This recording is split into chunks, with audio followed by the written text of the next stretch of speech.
before I ask our panelists to introduce themselves, I wanted to mention that on Tuesday, a study crossed my desk that actually addresses the very same subject that we're going to be talking about today.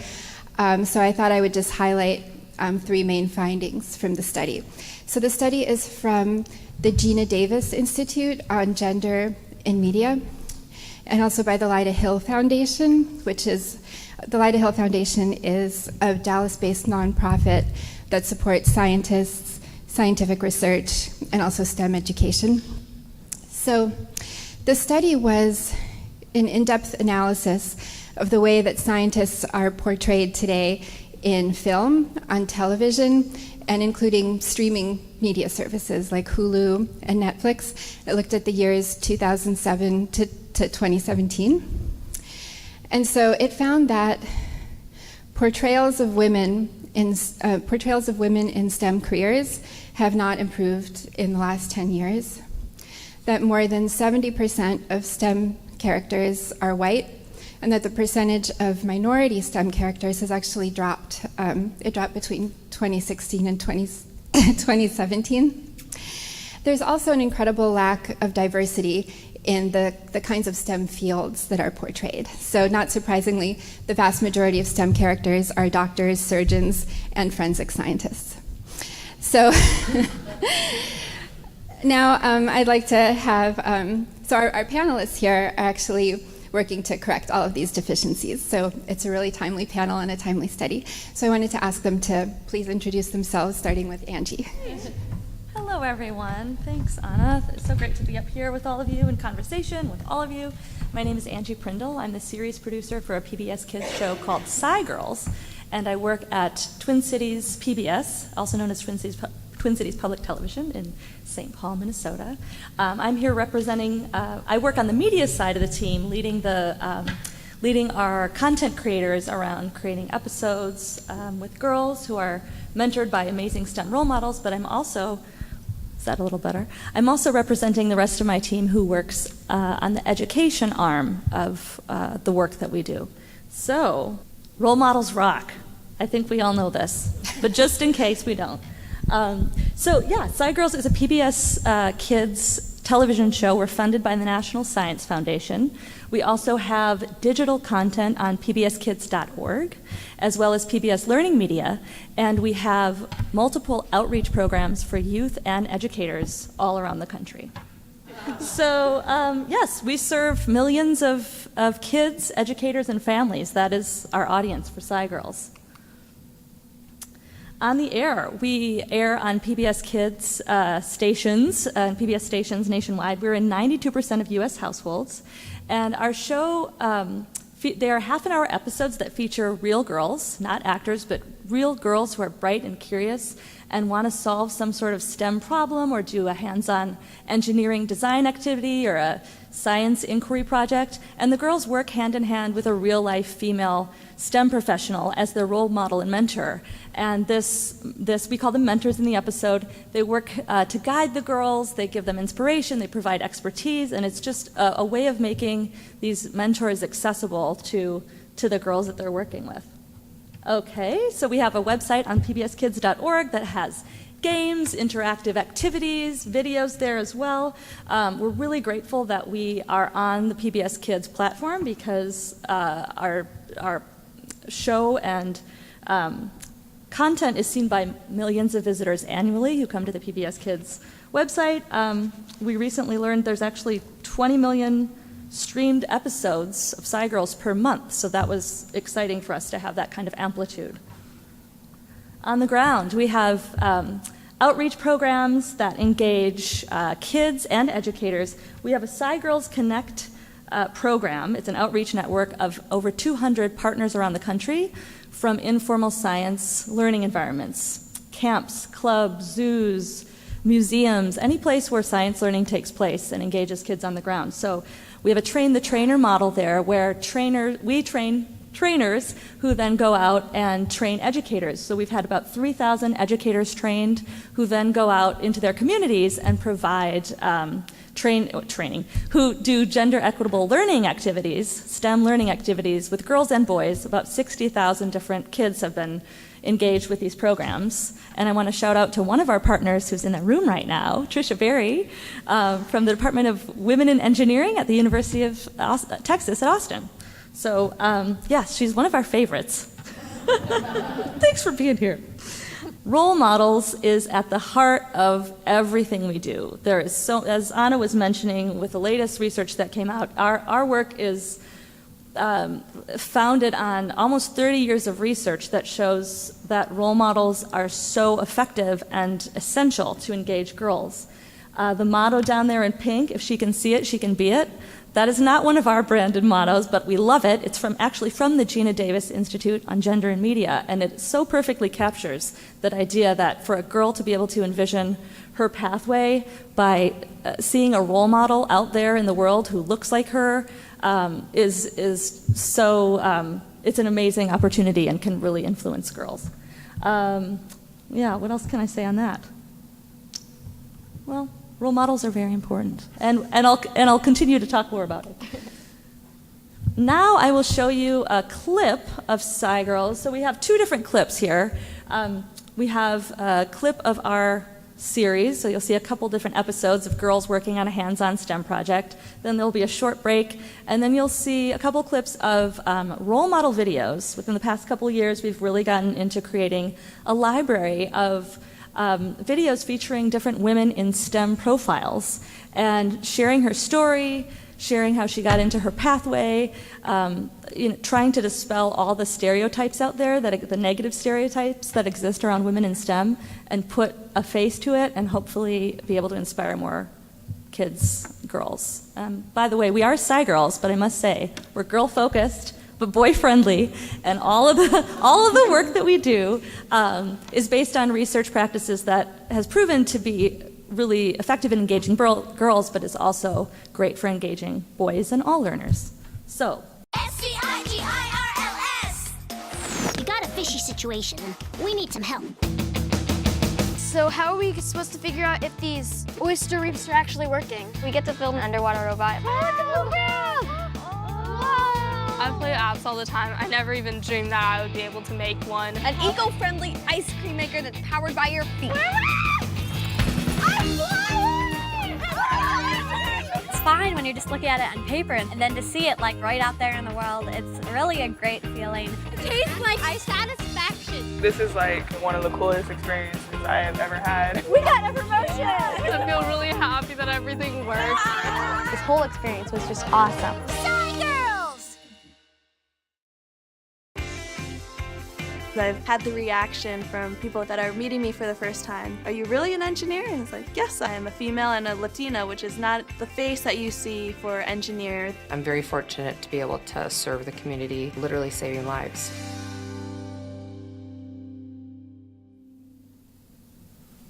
I'll pass it on. Thanks. That's great. Thanks, Angie. Just want to do a little introduction on STEM Girls books. And as you saw, my name is Kristi Grigsby, and it's a pleasure to be here. Thanks for having me. STEM Girls Books is a picture book series designed for the very young, the preschool ages through early elementary. So we've talked a little bit about that. You've heard from speakers this morning that there's a lack of resources in this age group, and that's what we're tackling. And we focused here because while there's a growing amount of resources available for girls to introduce them to STEM, which is awesome, like my fellow panelists are going to share, research is telling us that the things that are driving girls away from the STEM fields, things like self-doubt, lack of confidence, believing that these fields are for boys, or even that they're not fun and interesting and creative careers, these things can start as early as age 6, which is pretty phenomenal. So that's what we're doing. We're creating stories that provide a very simple introduction into STEM fields. And just through spunky characters that do just what kids do, but showing them how their natural interests and curiosity can lead to careers they probably have never heard of. And they're learning that from women in STEM. So these women and about 50 more have been interviewed for our books. Those interviews are freely available, published on our website. So, I heard, I think Janet earlier had said, a lot of kids in schools these days don't have role models in these fields. So again, freely available. So for parents and teachers, it's a great resource.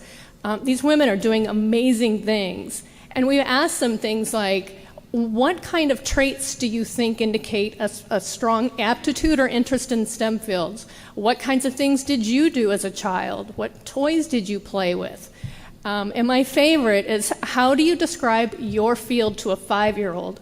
Because these women, like I said, they're doing amazing things, and it can be really complicated stuff. How do you make industrial engineering or data science sound fun to a kindergartner? But it can be done, and that's what these women are helping us do. Every story is different, every career is different, but one of the things that is common across almost all of these interviews is the belief that curiosity is the most important trait in a child, the asking why and how. And I think one of the most important is, well, if it can't be done, why not? So that's the kind of spirit we bring into our stories. And I'm going to show you how this all comes together through our first book on aerospace, actually.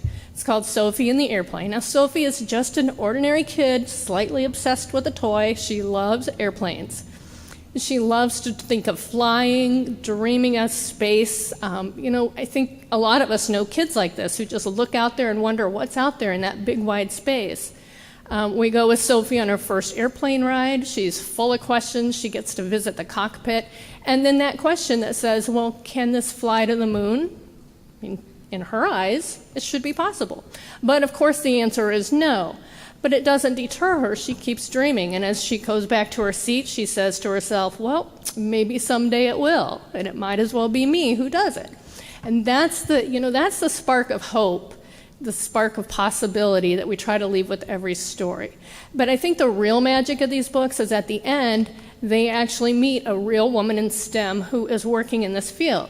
So in this particular case, it's an aerospace engineer who says, hey, I was a lot like you as a kid. I loved to think of flying, I wanted to travel to space, and I still do. And as an aerospace engineer, here are some of the things that I'm doing to prepare for that. So she learns about this big word, aerospace engineer, that she probably had never heard about, but in a way she can relate to.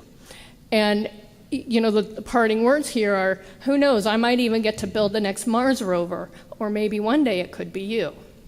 One other book I'll just show you, this, the title says it all. Zelda is a tinkerer. She's the one who likes to figure out how everything works. She's very curious, asks all those questions, and I'm sure many parents, I had one of these. You want to say, stop asking questions, but we learned it's a good thing. Behind every innovation, it starts with a question. And through this story, the reader learns that, if you're like Zelda and you like to build things and you're very curious, you might like a field called mechanical engineering. Now, if you've asked a 5-year-old if they would want to be a mechanical engineer when they grow up, it's probably not going to be the first thing on their list. But when they look at it at this new perspective, and she meets a real mechanical engineer who says, I was like you as a kid. I loved to build things, my Legos, my marble runs.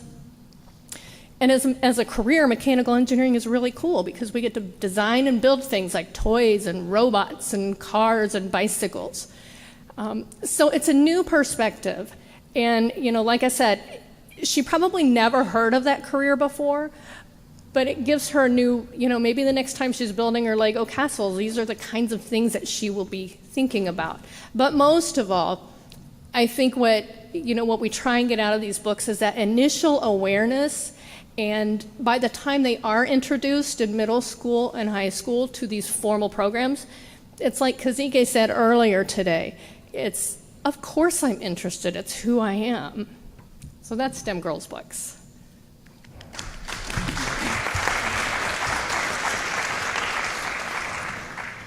Hi everyone, I'm Anna Rothschild. I'm a science journalist as well as a video producer and editor and animator. I don't have fancy slides, but I do have some videos I'll show you in a second. I started my career at Nova, where I worked on the digital team, and I ended up launching an original YouTube series for them and PBS Digital Studios called Gross Science. So it's a show all about the slimy, smelly underbelly of nature and medicine and technology. And I was very fortunate that that show really took off. It got shown in classrooms across the country, particularly middle school classrooms. It's also been included in lots of museum exhibits around the country and around the world as well. One of the things about that show that I'm most proud of is the male-female ratio. So one of the great things about being a creator on YouTube is that you can actually see the breakdown of who's watching your show.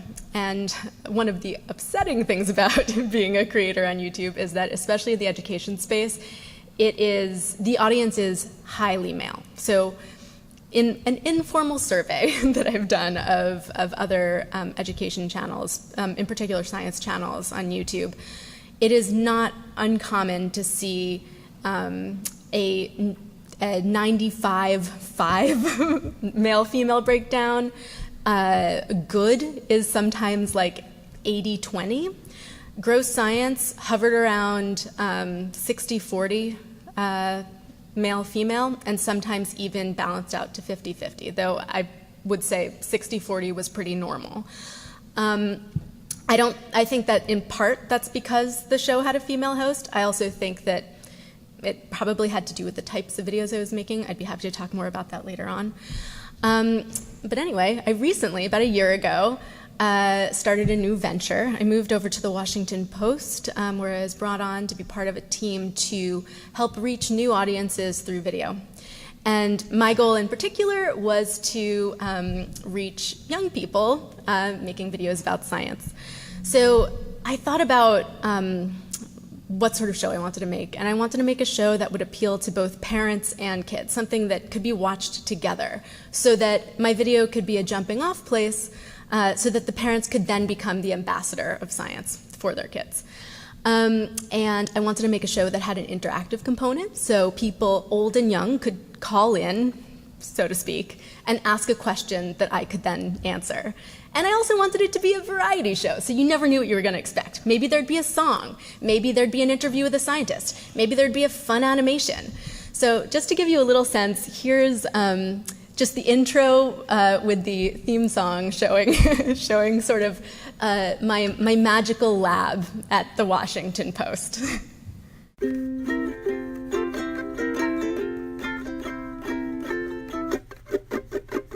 Science Magic Show, Science Magic Show, Science Magic Show.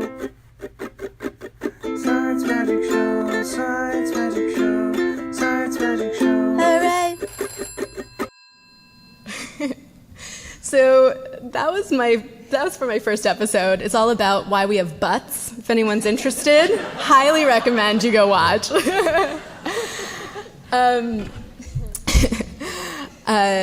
But you know, one of the things that I also wanted to bring to this series was a sense of kind of adventure. And so I wanted to, even though, you know, I'm based in my magical subterranean lab at the Washington Post, I wanted to make kids feel like being outside and exploring for themselves is something that's attainable for them. So as much as possible, I try to film outside and with scientists whose work really inspires me. So I have another clip that actually features a question from a hometown Austin science communicator, Joe Hansen, who makes a YouTube channel called It's Okay to Be Smart. Yeah, let's check it out.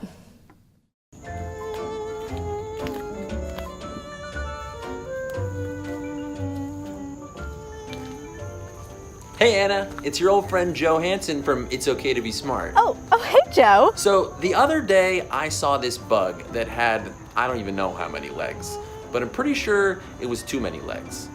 How many legs is too many legs? Maybe you can help me out. Thanks so much, Joe. What a great question. I'm gonna get to the bottom of it. My journey to solve the mystery of the many legs took me to Dr. Paul Marek. He's an assistant professor at Virginia Tech. he and his grad students have the super cool job of searching for millipedes, determining how different species are related, and even finding new species. So just like that millipede, that video goes on for quite a while. And you learn lots of cool stuff, like the fact that some millipedes smell like cherry Coke. Not kidding. It's pretty amazing. One thing, and then I will turn it over to the panel, but one thing I'd like to say about the new show is that even though it's brand new, so we don't have a ton of data yet, I just checked the stats this morning to see the male-female breakdown, and it is actually 55% female currently. So I'm pretty excited about that. Great. Well, thank you so much. So I just wanted to start by asking you, from your experiences, what have you found works best to engage young people? And Angie, you alluded a little bit to this, but I know that you have best practices that PBS follows with every episode of SciGirls. Great. I wonder if we could put, Nikki, if you were able to put up the PowerPoint again, the last slide. We'll show a list, and I can show you these. I have these handy postcards out in the foyer for anyone who wants to take one later. But these, we call them the SciGirls 7. They are our research-based best practices for engaging girls in STEM, and really for engaging all learners in equitable STEM learning activities. So they are in no particular order because they're all incredibly important. So they all rank in number one, of course. But I'll just talk a little bit more about involving role models and mentors, because that is so much at the heart of what we do. And this is based on almost 30 years of research that shows how critical it is for girls to be engaged by role models, but especially for girls of color to see role models who look like them and be able to envision pathways that they could take. So we have 5 seasons now of SciGirls episodes. Many of our mentors are women of color and are role models, and it's really important. They're serving as role models not just for the girls they're working with on the show, of course, but millions of audiences watching. We also see that the girls on the show who are appearing with the role model and working on this activity, they are also role models for kids watching as well. So it's kind of a nested approach, if that makes sense, of role modeling. I don't think I mentioned before, but our show is geared toward 8 to 12-year-olds. So we're kind of outliers in the PBS Kids system, because so much of that content is for preschool audiences, but it's fun to be able to have a place in that space to reach girls. We also have collaboration is really important in what we do. In all of our episodes, we feature girls collaborating together. Everybody has a role on the team. Everybody is hands-on, really showing that, there's so many different strengths that each person has to bring to the table of a team. Personally relevant is another one of our strategies. This is something that just calling out Maxine, because your project was so awesome, and it was such a cool illustration of a lot of what we do in terms of showing girls working on an engineering design activity or inquiry activity where they are applying something that they're passionate about in their lives. And that's just a practice that makes sense for everybody, right? We want to find the relevance of what we're doing. So yeah, Maxine, your project was awesome. So what else? I guess another thing that I'll mention, number 5 on the list, the providing specific positive feedback, ties back into some research that we really love. I'm not sure if you're familiar with Carol Dweck, the psychologist from Stanford. So we love her growth mindset research, and that is showing and modeling for girls that things can be hard, and modeling for kids that things can be hard. Our brain is a muscle. We keep working when things are hard, and we can get to it with perseverance and effort. And then using that practice to be able to praise, not just praising kids kind of in a blanket way, like, oh, you're really smart. You're so great. This stuff is easy for you because you're so smart. Not doing that, but really looking at praising strategy and praising effort. And so that's one of the things that we do within our episodes. Yeah. Thanks. Anne, I was wondering if you could talk a little bit about the power of grossness to engage young people. Why did you decide to focus your first videos on that? Yeah, well, first of all, because I was very much a gross kid, and that was really my first interest in science began by playing with slime chemistry sets and dissecting owl pellets and doing all of these totally disgusting things to like horrify my parents. So I already had an affinity for it, but there are plenty of reasons why I think talking about gross stuff is deeply, deeply important in education.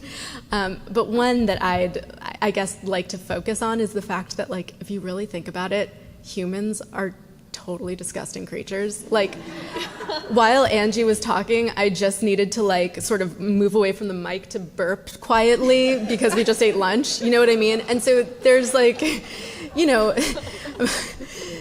And I think that when we're kids, you know, we're told that we're not really supposed to, we're supposed to hide that side of ourselves, we're not supposed to talk about that. And I know that that might be a simple thing, but I fundamentally think that by cutting ourselves off from that part of life, it's a little, you're cutting off yourself from like a certain part of curiosity.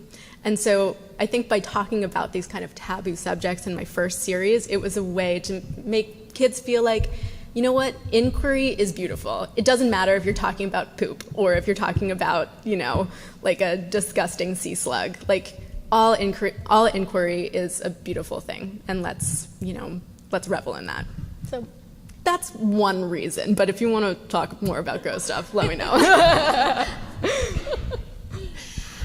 Also, each of you touched on the importance of engaging parents as well as kids in your products. So I was wondering if you could talk more about that. Maybe, Kristi, you could start by talking about why it's important to you to engage parents through your books as well as the kids.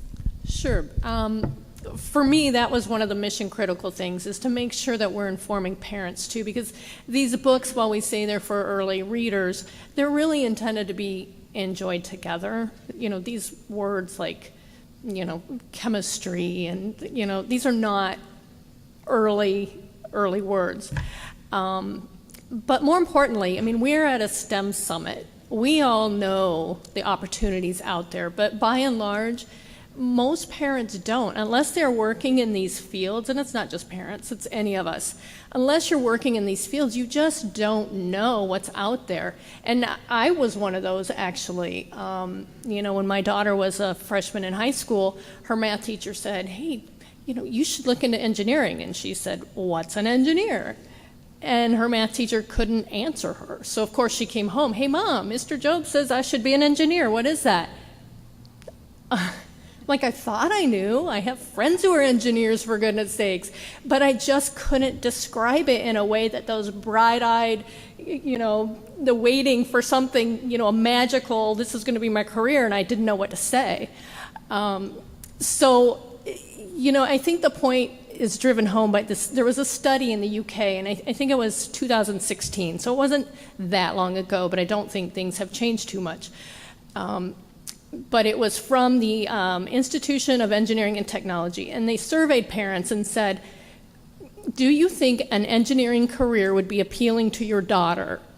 And 7% said yes. And for me, that was astounding.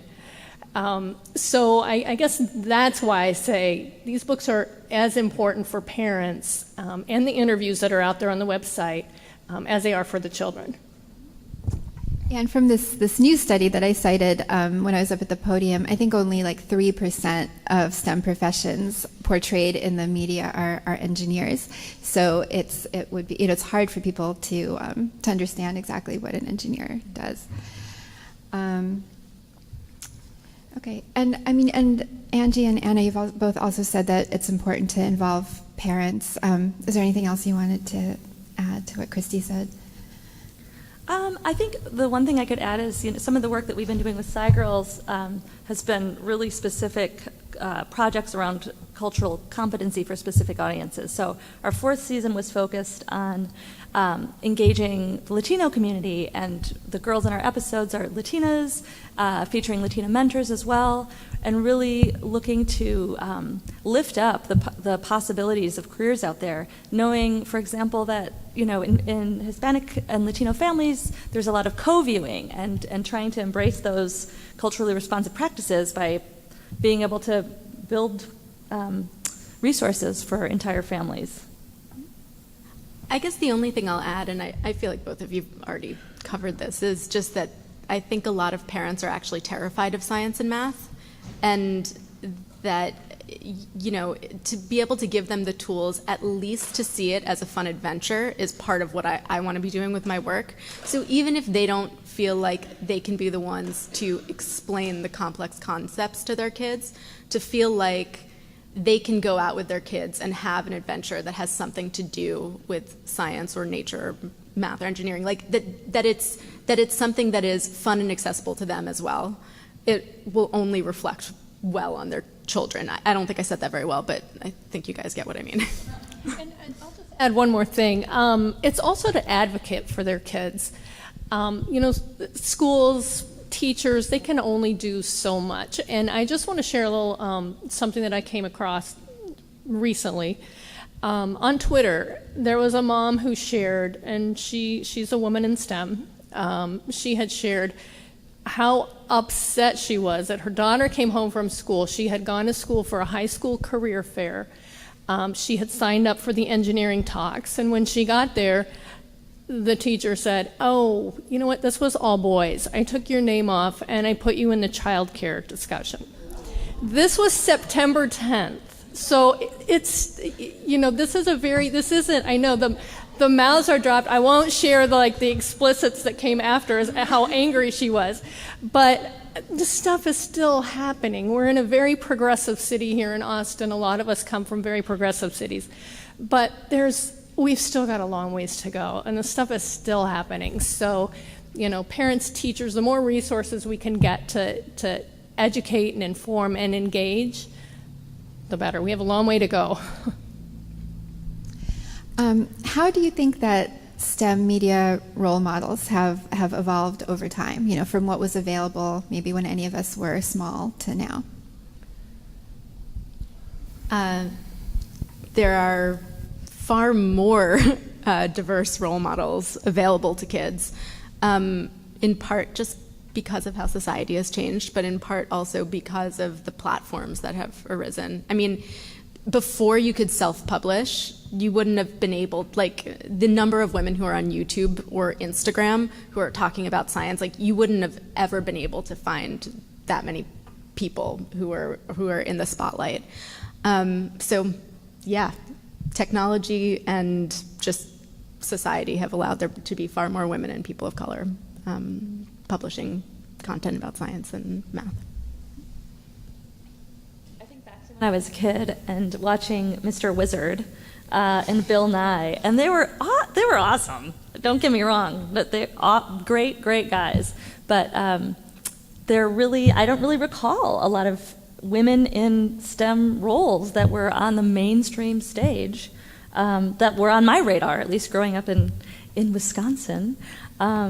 I think I was aware. I remember Jane Goodall very clearly, and she was an early role model, aware of her work and just fascinated by her path.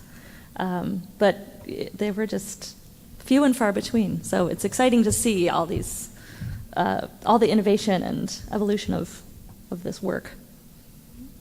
And all the different platforms. I mean, we certainly didn't have that. You had TV, and that was it. So I think Anna's right. There's a lot more out there.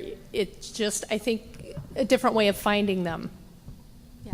And actually, if I could add one more thing. I mean, even though now there are so many people of diverse backgrounds who are able to publish amazing content on the internet, there are still many barriers, not necessarily to entry as much, but to discoverability. And so I don't want to make it sound like it's all roses on the internet. It's certainly not. And, you know, when you're beholden to an algorithm or funding to be found, you know, a lot of people will sink to the bottom of search discovery. So you still see the vast majority of content creators you see on the internet are still male and still white. I was actually also just wondering about accessibility. You know, when I was little, I couldn't, you know, email Mr. Rogers or get in touch with, you know, any kind of role models that I saw or read about. So how do you think accessibility has changed things? I mean, certainly the internet, it's a whole new ball game, right? And I know, like the women in STEM that I have connected with and interviewed and they've published, I mean, I have people reach out to me saying, you know, I'm doing a research project. I'd really like to get in touch with this engineer on your site. The phrase came to me at one time, though, that the women in STEM are on fire to inspire. I mean, they are just, they want to help, at least the women that I've come in contact with. So to me, I have found that they're extremely accessible and extremely willing to respond and engage online. That's great. And well, Anna, you mentioned that you got in touch with a blogger once that you really admired, and then that person kind of set you on the path that you're on. Yeah. Is that right? Yeah, actually, so when I, before I was even a science journalist, I was working in a lab, and I loved my job. It was an amazing job. I worked at the Natural History Museum in New York. But at the time, I was reading a ton of science journalism, but I didn't even know that that's what you called it, to be perfectly honest. And there was this one particular writer who I really liked, and I wrote to her. I definitely still have the email somewhere, and was like, "Hi, how do I get that job?" Like, I didn't even know what to call it. Like, I think I called her like a science advocate or something, and she amazingly wrote back to me and was like, "I'm a science journalist, and you can actually go to graduate school for this." Anyway, I don't think she knows how much that helped me down the path that I'm on, but it was hugely helpful. That's something that we really like to model on SciGirls too, just that point of access where we have girls who actually typically don't know the role model that they're working with until they're doing it, but actually going through that process of modeling, like, oh, we want to learn more about this thing, so we're going to reach out and email this awesome biologist or this cool research scientist, or we're going to call her on the phone or text her or whatever. Hey, we found her website. Let's get in touch and see what she says. Just that little step, creating the idea that we want to talk to someone. Let's see if she'll talk to us. And of course, she wants to, and it does seem like in real life as well. You know, people want to help. They want to help kids move forward on their path. So I feel like there's a lot going for that. Yeah, and that's an important point too for classrooms, educators, is a lot of these women are happy to be web conferenced into your classrooms and talk with your kids directly. So, you don't have to have these role models next door. They can come to your classroom, through technology. Well, thank you so much, and thanks to the panel.